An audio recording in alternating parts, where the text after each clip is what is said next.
Hi hello, मी छाया. मी सर्वांचं स्वागत करते परत एका छानशा नवीन व्हिडिओमध्ये आणि मराठी यूट्यूब चॅनलवरती. सर्वप्रथम सगळ्यांना श्री स्वामी समर्थ.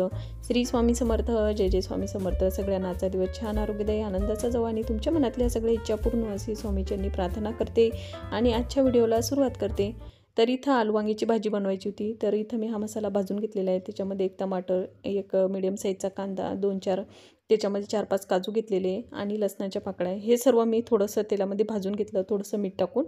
त्याच्यानंतर त्याच कढईमध्ये मी थोडंसं तेल ॲड केलं आणि हळद टाकलेली आहे आणि जे आलू वांगे कट करून ठेवलेले होते ना आणि ते पाण्यामध्ये ठेवून दिलेले होते, कारण ते काळे पडतात ना.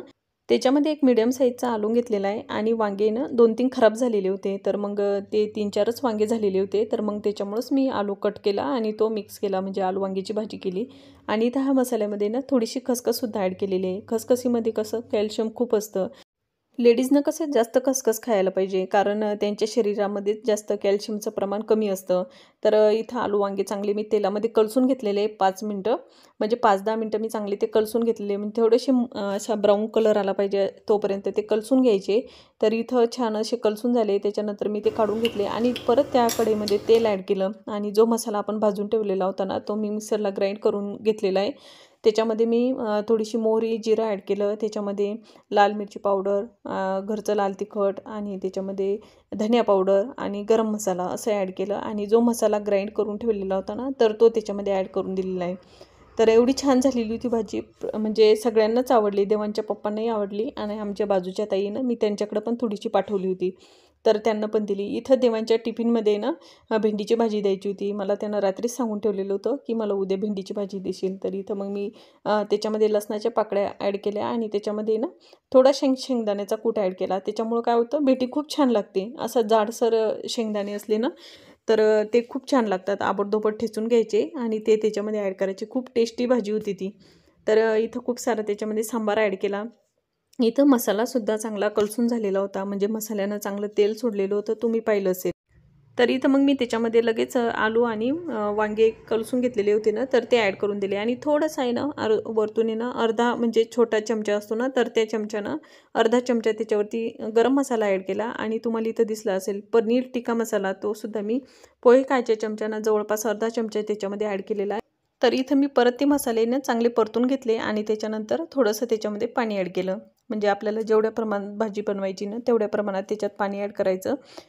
थोडीशी घट्टसरच पाहिजे भाजी, म्हणजे त्याच्यामुळं चव छान येते. तर इथं मग मी चवीनुसार मीठ ॲड केलं आणि भेंडीसुद्धा मीठ टाकायचं बाकी होतं, तर त्याच्यामध्ये सुद्धा मीठ ॲड करून दिलेले. तर इथं चला मी आता भाजी चांगली उकळू देते आणि उकळल्याच्यानंतर तुम्हाला परत दाखवते. मी त्याच्यावरती झाकण ठेवलं आणि परत 5 मिनिटांनं झाकण काढून पाहिलं तर भाजी चांगली उकळलेली होती आणि वांगेसुद्धा शिजून झालेले होते. आलू तर म्हणजे लवकर गाळ होतात, पण वांगे शिजायला थोडासा वेळ लागतो ना, पण वांगे पण शिजून झालेले होते. त्याच्यानंतर सांबार ॲड केला. तर चला इथं छान अशी भाजी तयार झालेली आहे. मी आता पटकन पोळ्या टाकून घेते. तर चला मग. I've seen a lot of change, been through a lot of pain. Some things are not the same as they were a year ago, but all will be.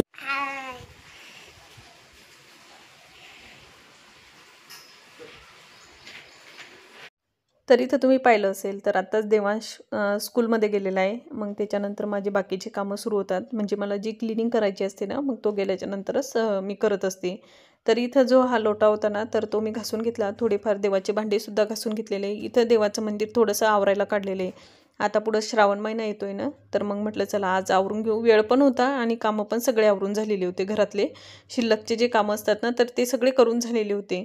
तर म्हटलं चला आज पण वेळ पण आहे आणि वातावरण पण छान होतं बाहेरचं, एकदम असं थंड, म्हणजे आभाळ आलेलं होतं ना, तर छान वाटत होतं. तर मग म्हटलं, आणि माझा मूड पण होता आज मंदिर आवरण्याचा.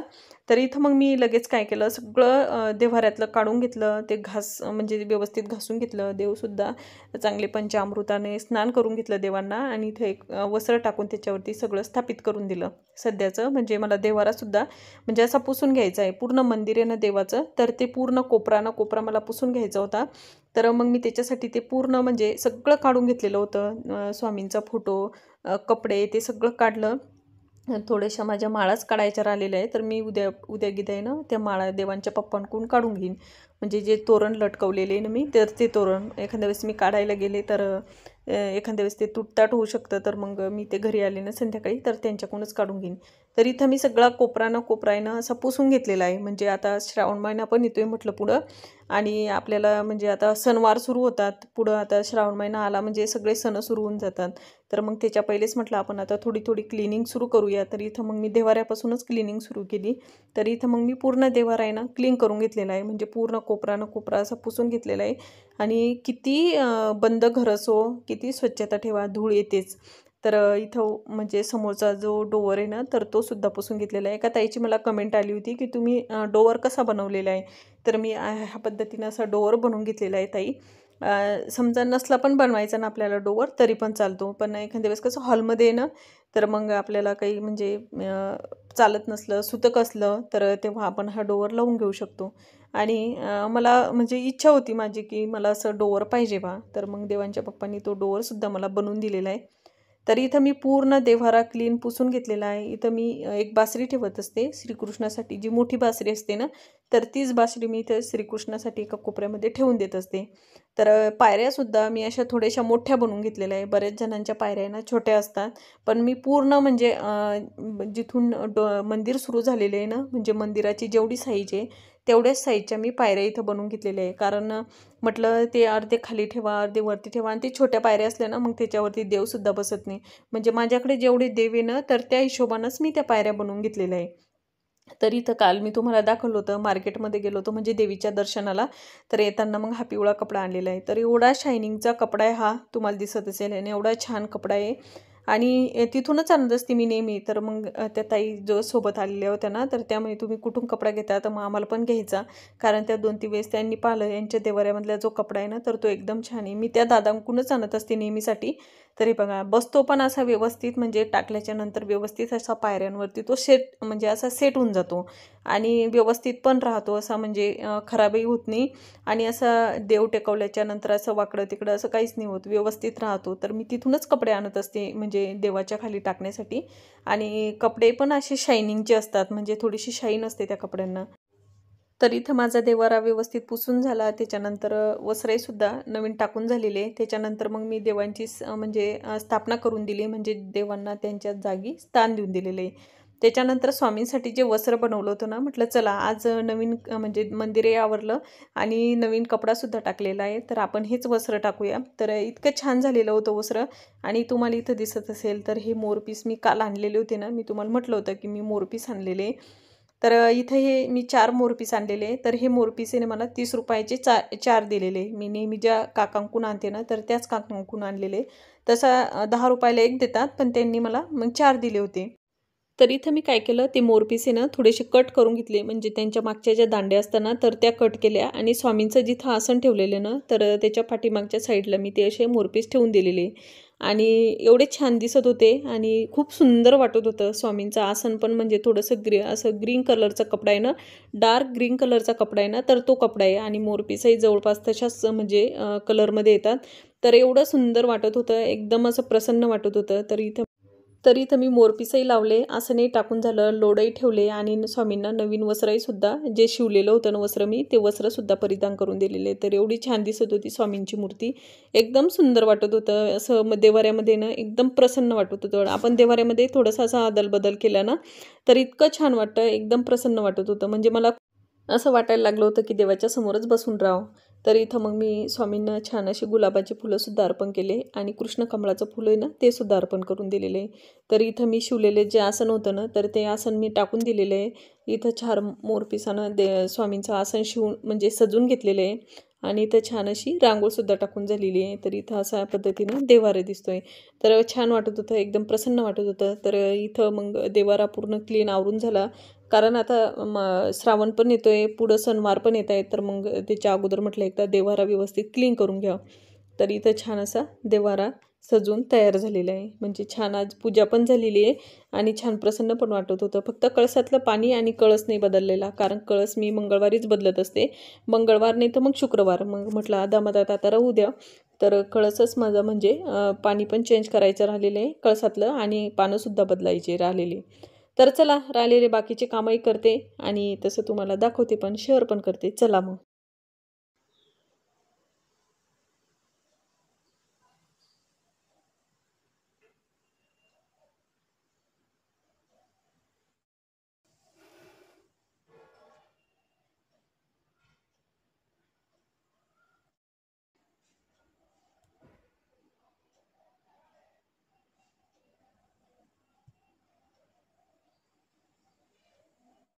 10-15 दिवस झाले एका ताईची कमेंट आली होती की तुमचं बाहेरून घर कशा पद्धतीने, तर ह्या पद्धतीनं असं बांधकाम केलेलं आहे बाहेरून, म्हणजे समोरची जी साईड आहे ना तर ती ह्या पद्धतीची आहे. तर म्हटलं चला पोर्चमध्ये मी थोडासा बदल केलेला आहे, ते काही मी तुम्हाला शेअर करू शकले नाही, कारण काय झालं माझी तब्येतही थोडीशी बरी नव्हती आणि मला थोडंसं ते 2-3 दिवस आहे ना असं झाडांचंच काम करावं असं वाटत होतं.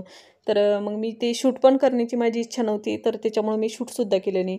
2-3 दिवस झाले का म्हणजे असंच आमच्या इथं जी चौफुल्ली ना तर तिथं झाडं विकायला आलेले होते, म्हणजे नर्सरी आलेली होती ना, तर तिथून मग 2-3 झाडं घेऊन आलेले. तर ते लावलेले मी आणि हे लावायचं राहिलेलं, म्हणजे याला कुंडी म्हणजे तयार करायची राहिलेली आहे. तर मग हे झाड तसंच ठेवलेलं आहे. गुलाबाचंच आणले मी 3 झाडं आणि एक झाड आहे ना ख्रिसमसचं आणलेलं आहे. तर हे गुलाबाचे 2 झाडं आहे ना, तर एक झाड मी लावलेलं आहे आणि एक झाड लावायचं राहिलेलं आहे. तर इथं तुम्हाला ह्या कुंड्या दिसत असेल, तर ह्या पूर्ण कुंड्यांना मी कलर दिलेला आहे. जो आपला असा ऑरेंज कलर असतो ना, डार्क ऑरेंज कलर, तर तो दिलेला आहे. तर त्याच्यामुळं मग 2-3 दिवस व्हिडिओ नाही आले. मी थोडे 4-4, 5-5 कुंड्यांना तर दररोज असा कलर दिलेला आहे. तर इथं जी खालची साईड आहे ना, तर तिथं नागवेलीचा वेल लावलेला आहे आणि एका कोपऱ्यामध्ये मनी प्लॅन्टचा असा छोटासा तुकडा लावला, तर त्याचे असे पानंसुद्धा मोठाले झालेले आहे, वेलही मोठा झालेला आहे. आणि तिथंच खाली ना हे गुलाबाचं एक झाड लावलेलं आहे. तर याला एवढे छान फुलं येतात, म्हणजे फुल तर एवढं सुंदर आहे त्या गुलाबाचं, खूप छान आहे. तर हे बघा ह्या पद्धतीनं असं कुंड्यांना आहे ना मी कलर देऊन दिलेला आहे. थोडेसे झाडांची सुद्धा कटिंग करून घेतलेली आहे, म्हणजे थोडेसे जास्त फैललेले होते ना झाडं, तर ते कट केलेले आहे. तर एक कलम ते व्हाईट कलरची आणलेली आहे आणि एक कलम आहे ना ही अशी डार्क कथ्था कलर असतो ना, तर तो आणलेला आहे. आणताना ह्या कळ्या एकदम छोट्या छोट्या होत्या, त्यांची आता साईज पण मोठी झालेली आहे, थोड्याशा मोठ्या झालेल्या आहे. आणि ही कलम मी अगोदर आणलेली होती ना, तर हिची पालवी मी पूर्ण काढून टाकली. जी जुनं पानं असतात ना ते असे रट झालेले होते, तर ते पानं मी काय केले पूर्ण म्हणजे तोडून टाकले ह्या पद्धतीनं. मी तर तुम्हाला तोडून दाखवते एक. तर ह्या पद्धतीनं सगळे पानं कट केले, तर त्याला आता पूर्ण नवीन पालवी फुटलेली आहे. हे तुम्हाला नवीन डेर दिसत आहेत ना, तर हे पूर्ण नवीन आलेले आता. तर काय करायचं ते गुलाबा जे आपण विकतचे झाडं आणतो ना, तर त्या झाडांचं तेच आहे की त्या झाडांचे काय होतं पानं असे रट होतात, तर ते पानं तोडून टाकायचे, मग त्याला नवीन पालवी फुटते आणि कोंब पण फुटतात त्याला, म्हणजे झाडाची चांगली ग्रोथ होते. तर इथं हे तुम्हाला दिसलं असं शेवंतीचं झाड, तर तिथं 2 प्रकारच्या शेवंत्या लावलेल्या, एक कथ्या कलरची आणि एक म्हणजे पिवळ्या कलरची, अशा 2 एकत्रच लावलेले आहे. तर दोन्ही याला फुलं आलेले आहे. तर इथं हे शमीचं झाड आहे ना, तर माझ्या आईनं सांगितलं की शमीचं झाड तू दारात ठेवू नको, तर हे झाड आहे ना मी मंदिरात नेऊन लावणार आहे. दोन्ही पण शमीचे झाडं, तसं मी तुम्हाला दाखवीन पुढच्या वेळेस. एक म्हणजे दोन्ही 2 आहे ना ते, तर आमच्या इथं जे महादेवाचं मंदिर आहे तिथं पण लावणार आहे आणि एक जे मोठं महादेवाचं मंदिर आहे ना, पंचमुखी महादेवाचं मंदिरसुद्धा आमच्या इथं आहे, तर तिथं मी एक ते लावणार आहे. आणि मी म्हटलं तुम्हाला की मी एक ख्रिसमसचं सुद्धा झाड आणलेलं आहे, म्हणजे माझ्या मुलीलाच हे खूप झाड आवडतं आणि मला पण आवडतं ते झाड थोडंसं. आणि ते देतानाही त्यांनी व्यवस्थित रेटमध्ये दिलेलं आहे ना, म्हणजे जास्त महाग नाही लावलेलं ते झाड. तर त्याला म्हटल्याबरोबर लगेच त्यांनी पटकन देऊन दिलं, तर मग मी घेऊन आलेली आहे. तर माझ्याकडे जुना जो माठ होता ना, तर त्या माठातच मग मी माती ॲड केली आणि त्याच्यामध्ये ते झाड लावून दिलेलं आहे ख्रिसमसचं. तर हे बघा ह्या पद्धतीनं असा इथे पोर्च दिसतोय, खूप छान दिसतोय. सगळ्या म्हणजे खूप माझ्या 2-3 मैत्रिणींना ते एवढा आवडला, त्या म्हणे खूपच सुंदर, म्हणजे इतकं प्रसन्न वाटतंय म्हणे पोर्चवरती, खूप सुंदर दिसून राहिला म्हणे पोर्च. या कुंड्याने कलर दिला, तर मग तोही तुम्हाला दाखवून दिलेला आहे. तर असा मोकळा मोकळा झालेला आहे पोर्च आणि असा मोठा मोठा पण वाटत आहे. तर चला इथं मी खूप दिवसापासून तुम्हाला दाखवायचं होतं की मी व्हिडिओ का बरं नाही टाकले, का नाही व्हिडिओ आले, तर हेच का थोडासा मी कुंड्यांनाही कलर देत होते आणि थोडेसे झाडंही लावायचे होते, तर ते मग ते 1-2 दिवस त्याच्यामुळे व्हिडिओ नाही आले. आणि ते शूट करत बसलं ना, तर ते एवढा मोठा राडा, ते कलर सांडतो, कलर पडतो, त्याच्यापेक्षा म्हटलं ते शूटच नाही करू, तर ते शूट काही केलं गेलं नाही. तर इथं संध्याकाळी देवांशले बाहेर खेळायला घेऊन आलेली होती, तर इथं तुम्ही पाहिलं असं एकदम पावसाचं वातावरण तयार झालेलं होतं, म्हणजे असं वाटत होतं खूप पाऊस येणार. आणि सगळे मुलं बाहेर आहे ना इकडं आमच्या इकडं खेळायला येतात, सगळं ग्राउंड पण आहे खेळण्यासाठी आणि असा रोड पण आहे, मोकळं मोकळं छान वाटतं. तर चला म्हटलं थोडंसं शूट करूया आणि तुम्हाला दाखवूया. तर चला आजचा व्हिडिओ मी इथेच थांबवते. आय होप तुम्हाला माझा आजचा व्हिडिओ आवडला असेल. व्हिडिओ आवडला असेल ना, व्हिडिओला जरूर लाईक करा. भेटूया पण अशाच एका छानशा नवीन व्हिडिओमध्ये. तोपर्यंत तुम्ही स्वतःची काळजी घ्या. श्री स्वामी समर्थ. जय जय स्वामी समर्थ सगळ्यांना. बाय.